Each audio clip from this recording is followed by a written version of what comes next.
Welcome to the Mike Bates Show. This is Mike Bates. Most people who hate Donald Trump don't actually hate Donald Trump. They hate the caricature of Donald Trump that has been created by Democrats and their dishonest activists posing as journalists in the propaganda press who have been spewing vicious lies and fake news about him ever since he announced his candidacy. I compiled a list of those lies with the intention of sharing it on my October 17th radio program. Well, there have been so many lies that I didn't have time to finish it on that show. So I intended to finish the list last week. Nope, still not enough time. So I will wrap it up this morning. Here's the continuation of my list of the most vicious lies the fake news has told about Donald Trump in the past 5 years. The fake news regularly reported that 8 Trump associates were convicted by Robert Mueller in the investigation of the Trump campaign colluding with Russia. Now, this is fake news and a lie of omission. While it's true that 8 Trump associates were convicted of crimes, the fake news reported it in such a manner as to make people think they were guilty of colluding with Russia during the campaign. But they weren't. Every single conviction was for actions completely unrelated to the campaign, and in most cases preceding it. But the fake news cast all the convictions in the false light that they were found guilty of colluding with Russia. Yet Robert Mueller never found one shred of evidence there was any collusion with Russia by Trump or anyone else. But the fake news deliberately created the impression that those 8 convictions, because they were part of the Mueller probe, were related to the purpose of the Mueller probe. They weren't. In other fake news, CNN reported that Donald Trump Jr. and the Trump campaign had early access to hacked Wikileaks documents. They reported that an email was turned over to congressional investigators that included a decryption key and website address to access hacked Wikileaks documents.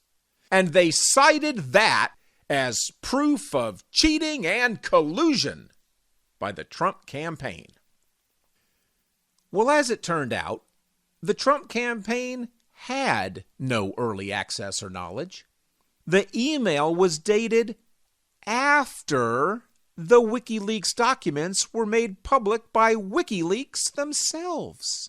And the decryption key was the same one WikiLeaks had publicly provided so anyone could access the documents.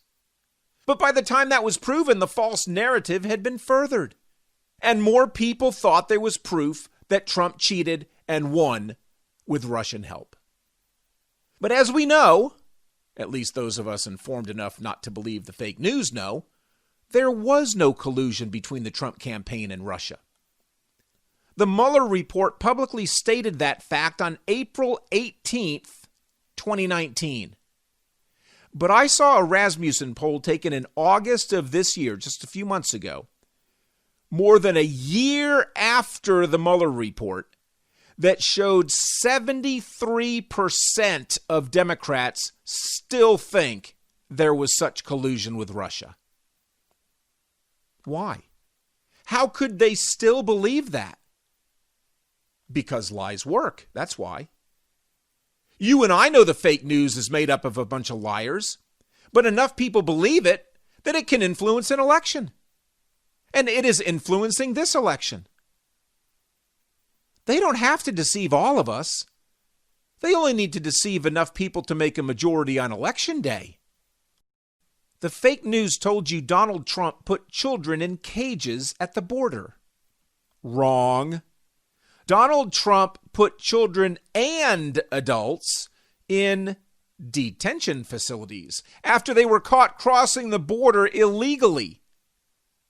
But they weren't cages. They were actually very large rooms enclosed in metal fencing. But that's only part of the lie. The other part is that those so-called cages were there before Donald Trump even became president. You know who had them built? Barack Obama. Yep, that's right. Donald Trump put illegal immigrants in detention facilities built by President Obama. And Obama also put illegal immigrants in those same facilities. But where were the stories then about Obama putting children in cages? They don't exist. Because the fake news would never present our dear leader, Barack Obama, as anything but the perfect Messiah. In July of this year, the New York Times reported that the Russians were paying bounties to Taliban fighters to target and kill American troops stationed in Afghanistan. They also stated in their fake news story that Vladimir Putin himself had ordered it done. And as if that wasn't enough lying in a single story, they also said President Trump had been briefed on it 4 months before, but did nothing. And of course, the rest of the fake news industry went into overdrive promoting that story as fact. But was it fact? No, it wasn't. But that didn't stop the lies. And the lie continues to be told.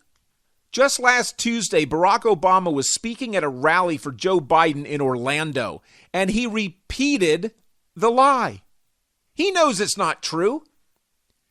But he repeated it because he also knows that the typical voter, especially the Democrat voters, are too ignorant to know that they're being lied to.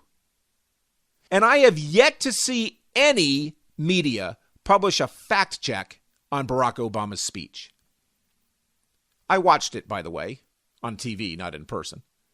And Barack Obama told a lot of lies in that speech. But there won't be a fact check published by any so-called news media, despite them publishing fact checks on everything Trump ever says. And while Donald Trump does often say things that are untrue, the fact checkers often publish so-called fact checks on opinions. And they also often get their supposed corrections wrong, too. But back to the fake news that Russia was paying bounties to the Taliban for killing American servicemen. The truth was that there were rumors the Russians were paying bounties. But U.S. intelligence agencies could never confirm it and did not find those rumors to be credible. And because of that, they didn't brief the President of the United States on it until after the New York Times hit piece, because at that point, the President needed to know about it so he could respond properly to the allegations. The Pentagon announced that they also found no evidence to support the claim. But here's the best part, and by best, I really mean worst. Do you know what was the catalyst for that claim? There was a raid conducted on a Taliban outpost in Afghanistan, and piles of U.S. currency were found there. And that aroused suspicion among the Trump haters. But you know what? The American dollar is widely used throughout Afghanistan as the currency of choice among Afghanis. The country has been flooded with dollars since 2001, when the CIA paid million-dollar cash bribes to flip Afghan warlords against the Taliban and to support the U.S. invasion. Not only that, but the Taliban is involved in opium smuggling and other international crimes, and the currency of choice for that is, you guessed it, the U.S. dollar. So the presence of American cash meant nothing. But the fake news meant everything. The damage was done. And the fact that it was fake is not known by most people. The claim was shouted. The correction was whispered or not spoken at all. And in most cases, it wasn't spoken at all. The fake news reported that Donald Trump tear-gassed peaceful Black Lives Matter protesters in front of the White House. Well, that's not at all what happened. When the Black Lives Matter protesters occupied Lafayette Square across Pennsylvania Avenue from the White House, many of them became violent and tried to pull down the statue of Andrew Jackson at the center of the square. So a curfew was imposed, which of course was mostly ignored. But one evening, President Trump wanted a photo op outside St. John's Episcopal Church on the other side of the square. You know, the one the Black Lives Matter protesters set on fire the night before. Well, the Secret Service obviously wasn't going to allow President Trump to walk through those protesters to get to the church. So protesters in the area were told they needed to leave. Something that is completely appropriate, necessary, and lawful. Some protesters left, and some protesters refused to leave. Police attempted to move those that refused to leave by marching in a line to force them off Lafayette Square and off 8th Street, where the church is located. So did those peaceful protesters simply leave as they were asked to? Well, the peaceful ones did. But the violent ones attacked the police. So the police responded with tear gas. What are they supposed to do? Allow themselves to be violently attacked by the mob? Or surrender the city to the criminals? Whatever your answer to that question is, it is indisputable that Donald Trump did not order peaceful protesters to be tear gassed so he could have his photo op in front of the church. But that's what the fake news said he did. Let's take our break, and when we come back, I will share more examples of the vicious lies the fake news has told about Donald Trump. When the Mike Bates Show continues. Welcome back to the Mike Bates Show. This is Mike Bates. In January 2017, Jeff Zeleny, who was CNN's senior White House correspondent, caused quite a stir about Donald Trump's first appointment to the Supreme Court. It was still unknown who Trump would nominate, but the chattering class had narrowed it down to two likely judges, Neil Gorsuch and Thomas Hardiman. Zeleny scooped the rest of the media when he reported that the White House had created two Twitter accounts, one being @JusticeGorsuch and the other being @JusticeHardiman. The purported purpose of those accounts, of course, was to perform some kind of game show or reality show announcement as to who Trump chose. Because Trump couldn't possibly just make a normal announcement, right? I mean, the orange man is a clown, so he has to turn everything into a circus. Well, Donald Trump was viciously mocked for reducing something so serious as a Supreme Court appointment into a joke.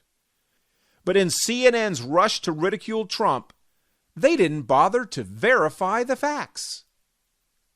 So when the facts were verified, it turned out that the White House had absolutely nothing to do with the creation of those accounts. So who did create them? We don't know. Twitter suspended the accounts, and the person who created them has never been identified. But the story is not the fake accounts. The story is the fake news that reported the fake accounts as being created by Trump's White House. The fake news told us President Trump fired the pandemic response team. No, he didn't. In Barack Obama's final year as president, he expanded the National Security Council to include a director of global health security and biodefense. In 2018, National Security Advisor John Bolton restructured the NSC and disbanded that global health unit. But nobody was fired. A few people resigned, and the rest were reassigned to other roles that still included planning for pandemics. The fake news claimed that Donald Trump slashed the budget for the Centers for Disease Control and that those irresponsible cuts are to blame for the COVID-19 coronavirus spreading to the United States. But that is complete nonsense. The Centers for Disease Control and the National Institutes of Health both had budget increases during Trump's presidency. Now, because I am not fake news, I have to put that statement in context. In and of itself, the statement is 100% correct. The Centers for Disease Control and the National Institutes of Health both had budget increases during Trump's presidency. But Trump can't be credited with those increases because he wanted Congress to cut CDC and NIH funding. But Congress increased the funding instead. Trump did sign the budget into law, but that really can't be considered support for it. Now, whether or not President Trump's response to the COVID-19 coronavirus has been good or not is a matter of opinion. But it is a matter of fact that the CDC and NIH budgets were not cut. They increased. Now, if I know that, why don't the so-called journalists in big media know that? They do know.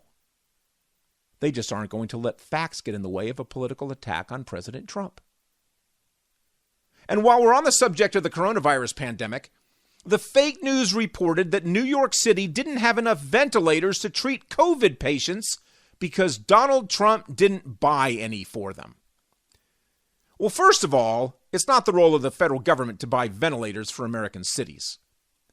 But the detailed truth is that New York City had purchased thousands of ventilators in 2006 under former Mayor Michael Bloomberg's administration.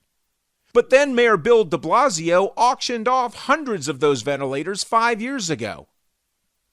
So how did Donald Trump get rid of New York City's supply of ventilators long before he was even elected president?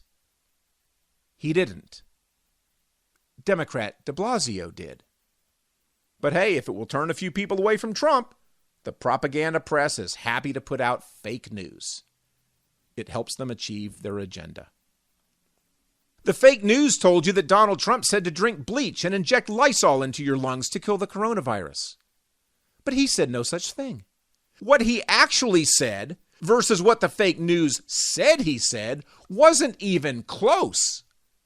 Listen to what he actually said. So I asked Bill a question that probably some of you are thinking of if you're totally into that world, which I find to be very interesting. So supposing we hit the body with a tremendous, whether it's ultraviolet or just very powerful light, and I think you said that has him in check, but you're going to test it. And then I said, supposing you brought the light inside the body, which you can do either through the skin or in some other way. And I think you said you're going to test that too. Sounds interesting. Right, and then I see the disinfectant where it knocks it out in a minute, 1 minute.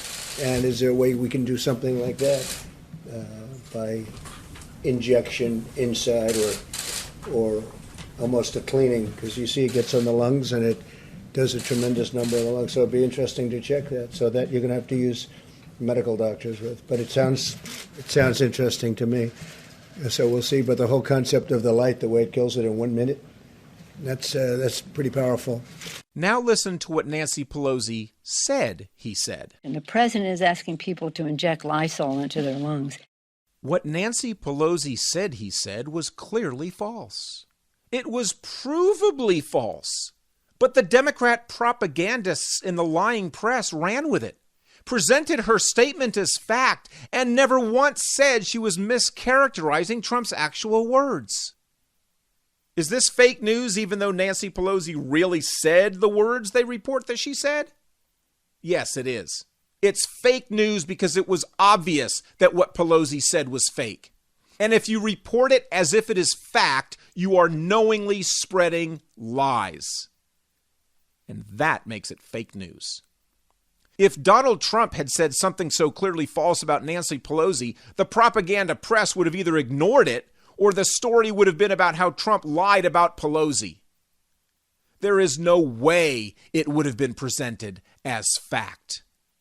But let Nancy lie about Trump, and it's the lead story presented as indisputable fact for days.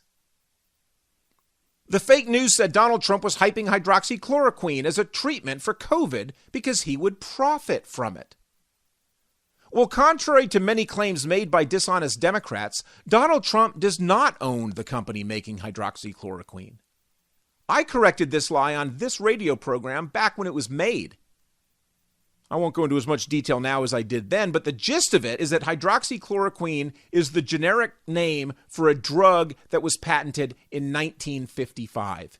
And it can be, and is, manufactured by pharmaceutical companies around the world. And because it no longer enjoys patent protection that would give it a monopoly, it's not very profitable. But the fake news reported that Donald Trump owned shares in a mutual fund that held stock of one of the pharmaceutical companies that manufactures hydroxychloroquine. And part of that is true. 3 of Donald Trump's trusts own shares in the Dodge and Cox International Stock Fund. And that mutual fund owns shares in Sanofi, a French company that produces hydroxychloroquine.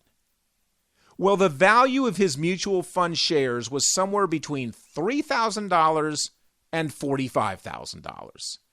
The reason we don't have a better estimate is because the financial disclosures of elected officials report assets in ranges. So it's somewhere between $3,000 and $45,000. Well, that fund's holdings of Sanofi represent just 3.3% of its assets, which would make Trump's investment in Sanofi somewhere between $99.10 and $1,485. But his stake in hydroxychloroquine was further diluted by the fact that Sanofi makes 173 prescription drugs plus many over-the-counter drugs, which means that Trump's actual ownership of hydroxychloroquine is probably valued between 20 cents and $2.97. So yeah, Donald Trump stood to profit if hydroxychloroquine turned out to be effective against a COVID-19 infection by about 1 penny. Perhaps not even that much.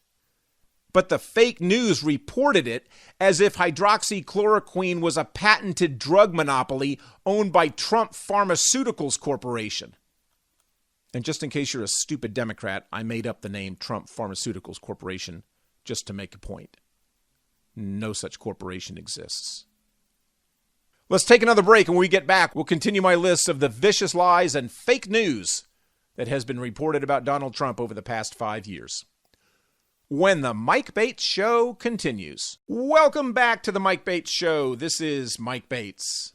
Now, this piece of fake news is not directly related to Trump, although it is somewhat related. After George Floyd died in Minneapolis, the lying press told you that a knee to the neck was illegal in every police department in the country. Well, it isn't. And I had proof of that the next day. Where did I get the proof?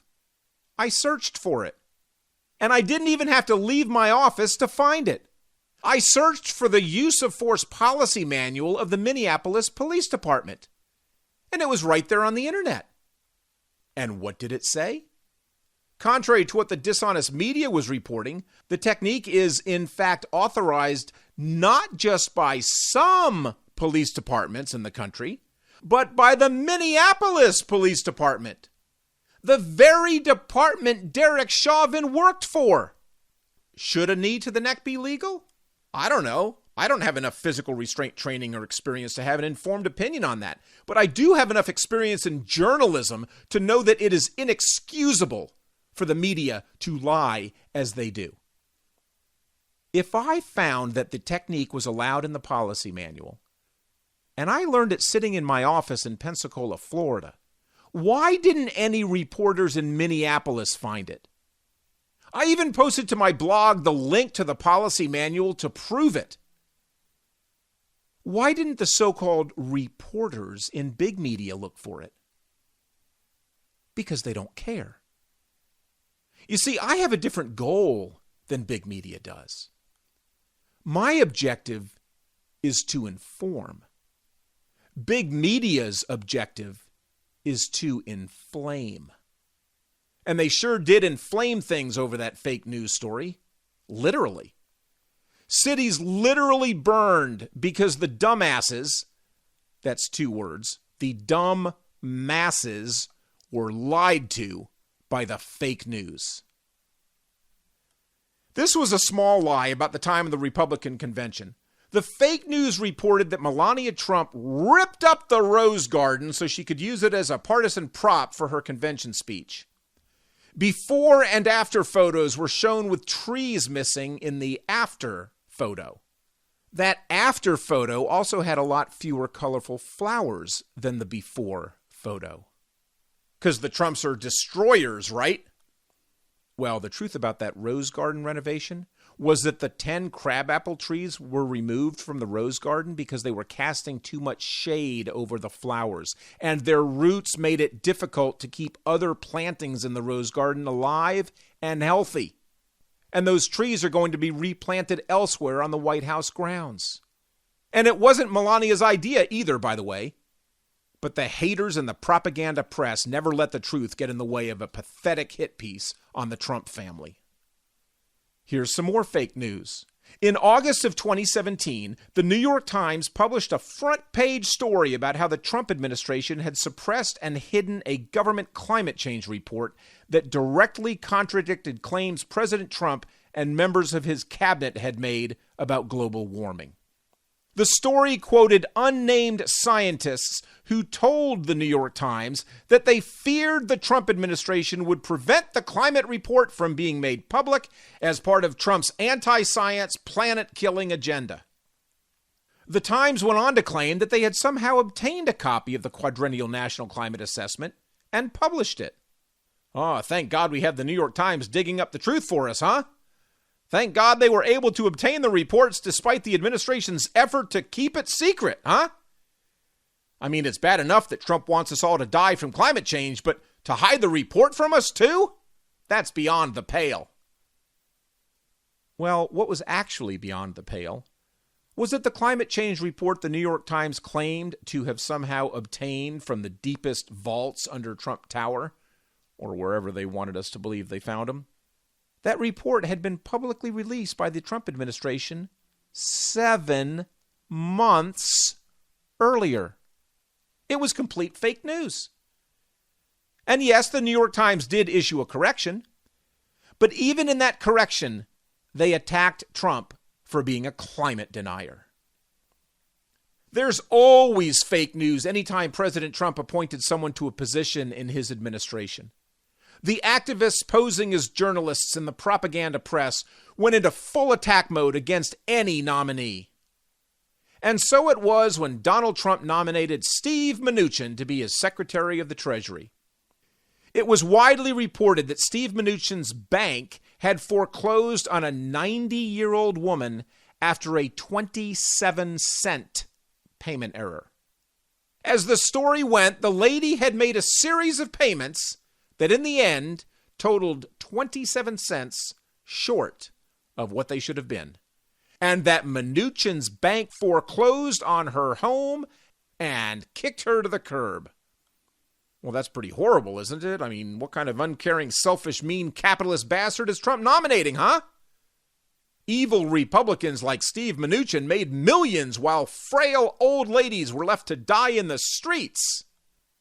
Well, after the damage was done, the truth came out that the woman in question was never foreclosed on and never lost her home. And even better than that, it wasn't even Mnuchin's bank that sued her. Mnuchin had nothing to do with her. Nothing. Did the news media publish retractions? Sure, on page 26G.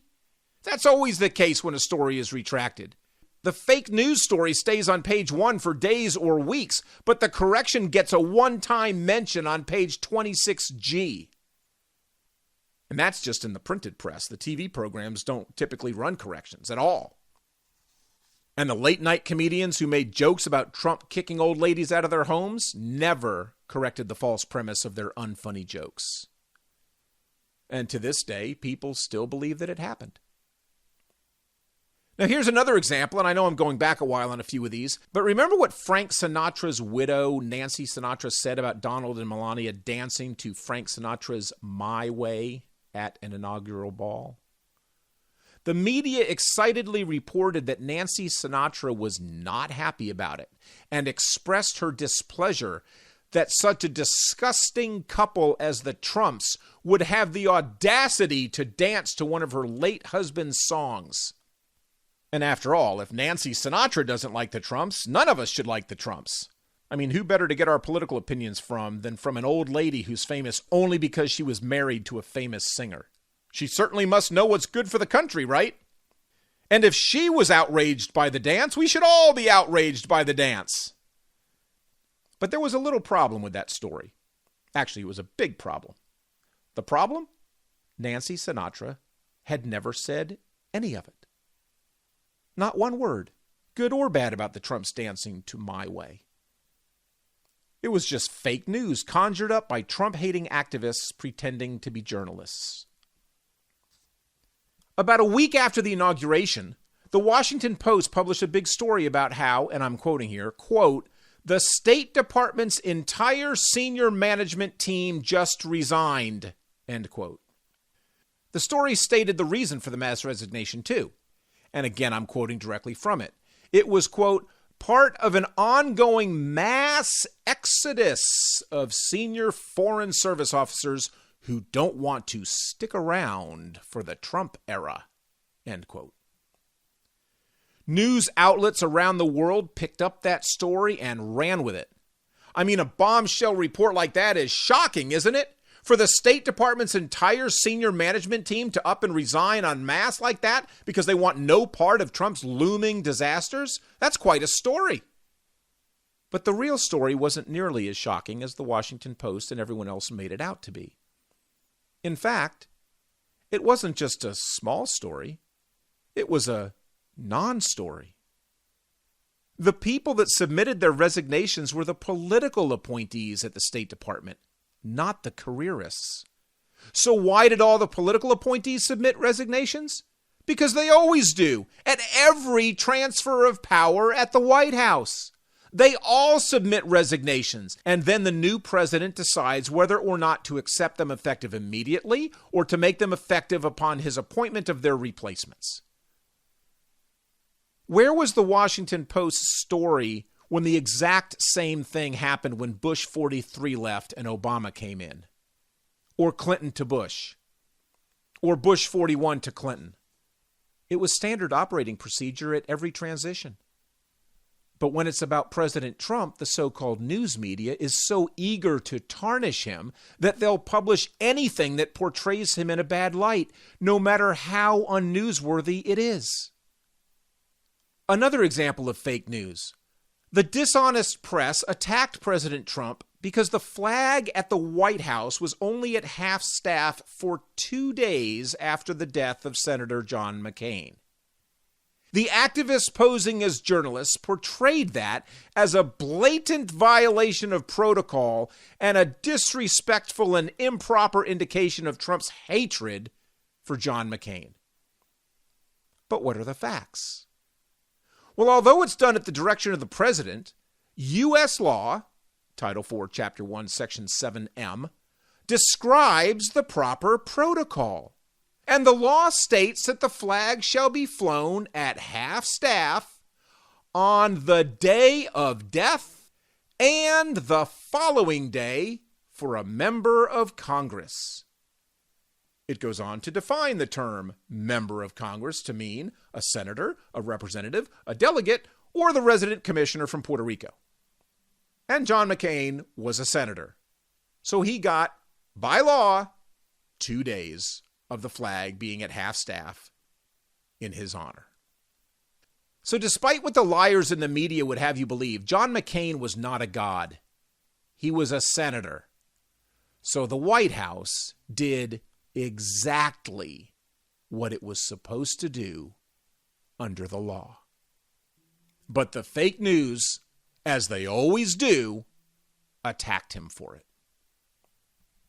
Let's take our final break, then we will be back with more when the Mike Bates Show continues. Welcome back to the Mike Bates Show. This is Mike Bates. We've been talking about the lies that the fake news has told about Donald Trump.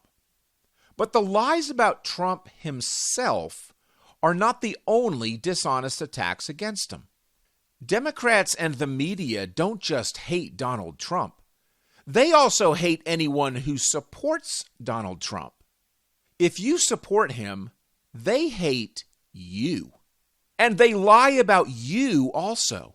Just a few weeks ago, so-called journalist Keith Olbermann said Trump supporters should be arrested because they support him.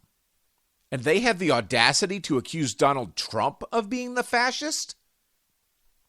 Remember Nick Sandmann? He was the racist MAGA hat-wearing Trump-loving Catholic high school student who was in Washington for a pro-life rally who got in the face of a peaceful Native American near the Lincoln Memorial where he smirked and mocked the drum-playing war hero Indian, right? Well, that was the narrative the media spun, but it was 100% false. Yet the so-called news media spent weeks attacking Nick Sandmann as an example of the hate that Trump supporters have in their hearts that the evil orange man unleashed. But the truth was known within 24 hours that that narrative was completely false. A video of the entire incident, not just the 30-second clip the propagandists in the newsroom showed you, very clearly showed that Sandmann and his friends were not doing anything wrong. They were approached by the drum-playing Indian, and that Indian got in Sandmann's face. Sandmann wasn't the aggressor. The peaceful Indian was the aggressor. Yet even after that truth was known, the media continued their reckless disregard for the truth and malicious defamation against Sandmann, and by association, against Trump. I'm rapidly running out of time here, so I'm going to have to blow through the rest of this list very quickly. Do you remember the fake news report about Hopewell Missionary Baptist Church, the black church in Greenville, Mississippi, that had "Vote Trump" spray painted on it and was torched? Yeah, it was torched by Andrew McClinton, a member of the church. The fake news told you about a Muslim woman at the University of Louisiana at Lafayette who was assaulted by two men, one of whom was wearing a Trump hat. They yelled racial slurs and stole her wallet and hijab. But did it really happen? Nope. She lied. The fake news told you about Yasmin Seawide, an 18-year-old Muslim in New York who was harassed on the subway by Trump supporters who called her an effing terrorist. Nope, never happened. It was a total lie. The fake news told you about Taylor Volk, a bisexual senior at North Park University in Chicago who claimed she received anti-gay notes and hateful emails following Donald Trump's win in the 2016 election. She said notes were posted on her dorm room door that read, "Back to Hell" and #Trump, plus a few gay slurs. She fabricated the whole thing. The fake news told you that after Trump won in 2016, Hispanic students at Elon University were put on notice that it was time for them to leave the country. Someone, obviously a racist, bigoted, xenophobic, white supremacist, hateful Trump supporter, had prominently scrawled, "Bye-bye Latinos, hasta la vista," on the campus. After an investigation, the school's vice president for student life said the message was written by a Latino student who was upset about the results of the election and wrote the message as a satirical commentary. The fake news told you that on Christmas Day, the Savoy Masjid Mosque in Houston was set ablaze. Presumably, Trump-loving Christians celebrated the birth of their savior by committing arson against other faiths, right? Well, the arsonist was actually a member of the mosque. The fake news told you that the morning after Election Day 4 years ago, the words "Trump rules" and "black bitch" were found spray painted on buildings and vehicles in Philadelphia. Obviously, those racist Trump supporters got carried away with their victory celebrations, right? Nope. The vandal was William Tucker, a 58-year-old black man from South Jersey who was an ex-boyfriend of one of the victims. The fake news told you that someone painted Trump 2016 and F Mexico on the sidewalk at DePaul University in Chicago. Students, faculty, and administrators were outraged that Trump's supporters would commit such an atrocity. Well, it turns out that Trump supporters didn't. It was Peter Myers, a Bernie Sanders supporting graduate student at DePaul, who did it. Myers is a social justice warrior who studies poverty and inequality in DePaul's economics and mathematics department. Remember when Jussie Smollett, some actor I'd never heard of before, was attacked last year outside his apartment building in Chicago by racist white supremacist Trump supporters wearing ski masks? Well, according to the police report, The attackers made both anti-black and anti-homosexual slurs and shouted, "This is MAGA country," as they beat him up and put a noose around his neck. Plus, Smallett told police he was attacked because of his outspoken criticism of the Trump administration. Well, the propaganda press ran with that story big time. It was all over the news, the daytime TV talk shows, and the late-night comedy shows. The entire narrative was that a wonderful and kind gay black man had been assaulted by racist and homophobic Trump-tards who were just carrying out the wishes of their orange president. But as you probably know, Smallett paid to stage the attack himself. So the entire so-called attack was a hoax. The lies about Donald Trump and his supporters never end. The fake news about Donald Trump and his supporters never end. It took me 3 hours to go through my list of fake news about Donald Trump. Today, plus the past 2 shows. And I'm certain I left out some examples. My list is far from complete. But what I've included are irrefutable.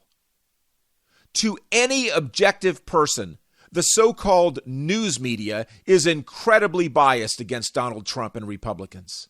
And they've been biased for decades, at least since the Kennedy administration.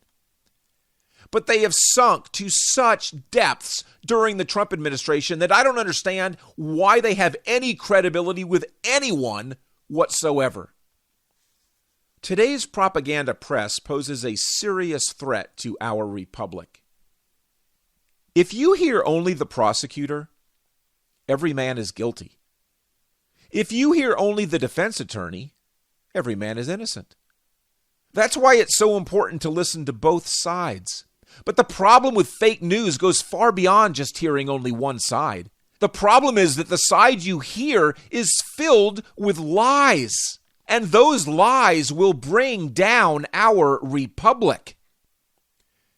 Election day is this Tuesday. Just 3 days away. Will all the fake news about Donald Trump over the past 5 years result in a Biden presidency? I fear that it will. As I explained on this show on October 3rd, which you can hear as a podcast on my website, www.themikebatesshow.com, if Joe Biden wins and the Democrats take the Senate and keep the House, they will entrench themselves as a permanent majority. And if that happens, the United States of America, as a free capitalist republic, built upon the rule of law where constitutional rights are respected, will be destroyed. So vote accordingly. I'm Mike Bates. Thanks for listening.